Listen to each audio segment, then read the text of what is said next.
അസ്സാം വലൈക്കും. അപ്പോൾ ലോട്ടക്കച്ച്, കൊള്ളിക്കച്ച് ഇങ്ങനെയുള്ള സംഭവങ്ങളൊക്കെ നിങ്ങൾ കേൾക്കും, അതുപോലെ തന്നെ കഴിക്കുകയും ചെയ്തിട്ടുണ്ടാകും. കണ്ണൂർക്കാരുടെ അല്ല കേട്ടോ, നമ്മളെ കണ്ണൂർക്കാരുടെ മെയിൻ സാധനമാണിത്. അപ്പോൾ കഴിക്കാത്തവർക്ക് വേണ്ടി നമുക്ക് വീഡിയോ നോക്കാം, ഇതൊന്ന് ട്രൈ ചെയ്ത് നോക്കണം.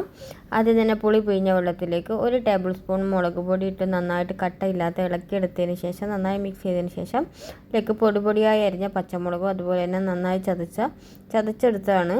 അപ്പോൾ അതിലേക്ക് വെളുത്തുള്ളി, അതുപോലെ തന്നെ കറിവേപ്പില, അതുപോലെ തന്നെ മല്ലിയില ഇട്ട് നന്നായി മിക്സ് ചെയ്തതിന് ശേഷം ആവശ്യത്തിനുള്ള ഉപ്പ്, അതുപോലെ തന്നെ പഞ്ചസാര 2 ടീസ്പൂണും പിന്നെ ടൊമാറ്റോ സോസാണ്. അത് ഇല്ലാത്തവരാണെങ്കിൽ തക്കാളി നന്നായി കൈകൊണ്ട് ഉടച്ചിട്ട് അങ്ങനെയും ചേർത്താൽ മതി. അപ്പോൾ അതേ നമ്മുടെ കച്ച് ഇവിടെ റെഡി ആയിട്ടുണ്ട്. അപ്പോൾ അത് കൂട്ടി കഴിക്കാൻ വേണ്ടി ഞാൻ ഇവിടെ കൊള്ളിയാണ് എടുത്തിട്ടുള്ളത്. ലൊട്ട ഇവിടെ കിട്ടാത്ത കാരണം കൊള്ളിയാണ് എടുത്തിട്ടുള്ളത്.